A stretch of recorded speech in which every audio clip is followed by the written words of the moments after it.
Kita tengok ni, duit yang kita duk gila-gila cari duit tu, kat sini tak bernilai pun duit. Nampak? Mata wang Malaysia tak bernilai. Tengok 50, 100 pun tengok.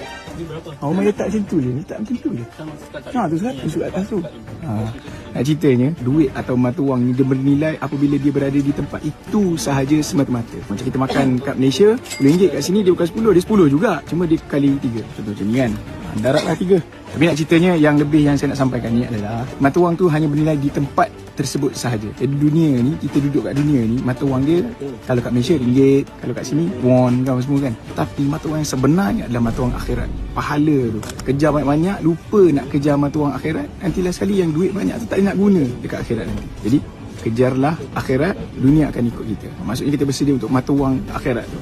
Masa depan tu. Nanti dunia ikut kita. Tapi kalau kita kejar dunia, tak dapatlah mata wang akhirat tu. Boleh?